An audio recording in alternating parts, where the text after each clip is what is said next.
Bonjour à tous, ici Adrien. Aujourd'hui on est le lundi 9 février 2026 et dans cette vidéo nous continuons notre série découverte autour des commandes Linux de base et on va s'intéresser aujourd'hui à la commande colonne que vous connaissez peut-être pas, donc vous êtes sur la bonne vidéo.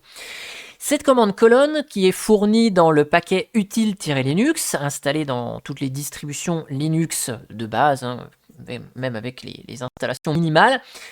Ça va être un outil, colonne, qui va être très intéressant pour formater le contenu d'un fichier en plusieurs colonnes, mais ça marche aussi pour formater la sortie standard. Vous savez, quand vous tapez une commande, qu'elle produit du contenu sur le terminal, vous allez pouvoir balancer ça aussi dans la commande colonne. On va voir quelques petits exemples. Et donc, c'est relativement pratique pour rendre lisible des commandes brutes qui s'affichent pas forcément bien, avec de belles colonnes alignées, ou éventuellement de rendre lisible dans le terminal un fichier CSV. Colonne peut avoir des options qu'on lui passe, on va voir quelques options intéressantes, et puis si vous voulez traiter le contenu d'un fichier, pas besoin de faire un cat du fichier, vous mettez le nom du fichier à la suite. Donc là je vous ai préparé un petit fichier département.csv qui est pas très compliqué. Je vous montre, je vous mettrai dans le descriptif de la vidéo le lien vers l'article de blog associé où vous retrouverez le début des départements. C'est pour vous illustrer ce qu'on peut faire avec cette commande colonne. Donc là, c'est un fichier classique avec une colonne, la première colonne numéro du département, ensuite le nom du département, ensuite la préfecture, et puis la région dans laquelle se trouve le département. Donc rien d'extraordinaire là-dessus. C'est vraiment pour qu'on puisse pratiquer ensemble avec cette commande colonne. Alors cette commande, par défaut, si vous faites un colonne et puis que vous précisez le fichier CSV, vous voyez qu'il fait rien de particulier, cet outil. Ce qui va être intéressant, c'est d'utiliser des options. Dans les options, donc pour dire à l'outil colonne, fais-moi des belles colonnes, on a l'option "-t". Alors si vous mettez pas plus d'options que ça, vous allez voir ce qui se passe. Ça vous fait une belle colonne, mais le symbole par défaut, le séparateur par défaut, c'est l'espace. Vous voyez, entre Provence, Alpes, Côte et d'Azur, il y a un espace. Là, entre là et Rochelle, il y a un espace. Donc vous voyez, ça fait quelque chose de pas terrible. Dans le cas d'un fichier CSV, on sait que le séparateur, c'est la virgule. Fun fact, CSV, comma, separated value. Donc valeur de séparation qui est la virgule. Donc, pour spécifier le séparateur, il y a l'option "-s, et là, vous mettez entre simple cote le séparateur.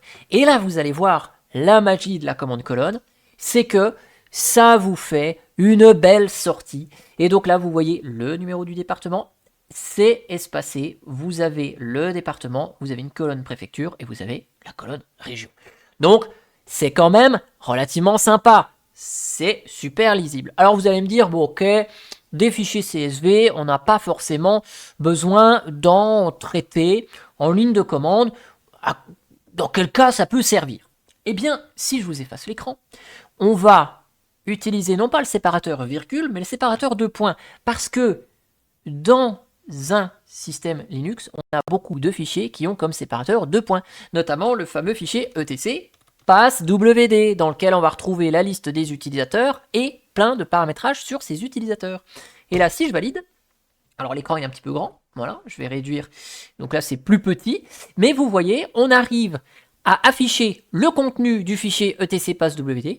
On a la première colonne avec tous les noms d'utilisateurs, la deuxième colonne avec des X, la troisième colonne avec le UID, la quatrième colonne avec le groupe principal, la cinquième colonne avec le descriptif du compte, la sixième colonne, on voit bien ici le dossier personnel de l'utilisateur, et la dernière colonne, on voit le shell utilisé. Donc vous voyez, c'est beau quand même, c'est tout aligné, tout beau, donc c'est quand même plus facilement lisible si vous n'avez pas l'habitude de voir ce genre de fichier par rapport à un cat.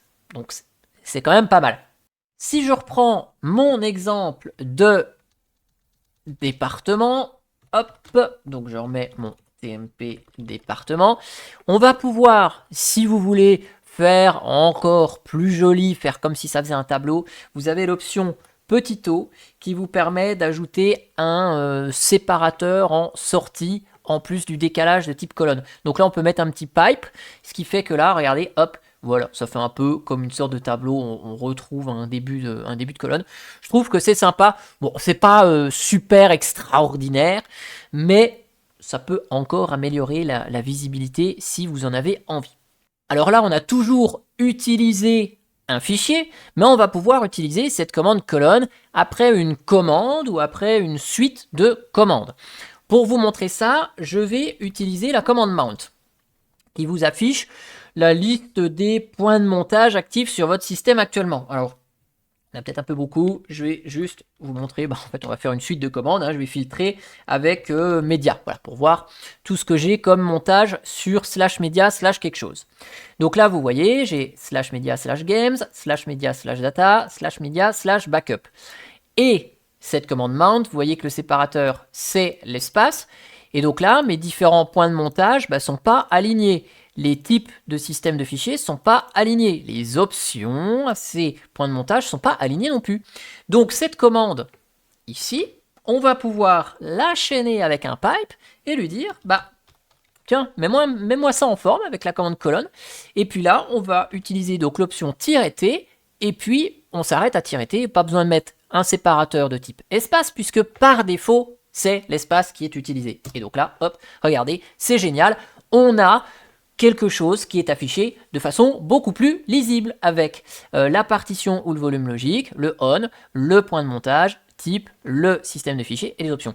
Donc, vous voyez, si vous n'avez pas l'habitude ou que ça doit être plus clair pour vous, n'hésitez pas à utiliser cette commande. Elle est là pour ça.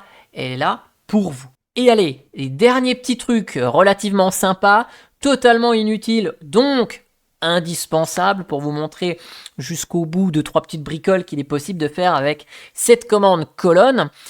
Elle va vous permettre aussi d'afficher une ligne à plusieurs colonnes d'un contenu qui a un élément par ligne. Alors dit comme ça, c'est un peu compliqué.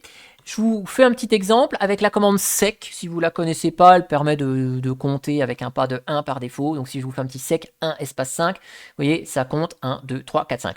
Donc là, j'ai un contenu qui affiche une information par ligne.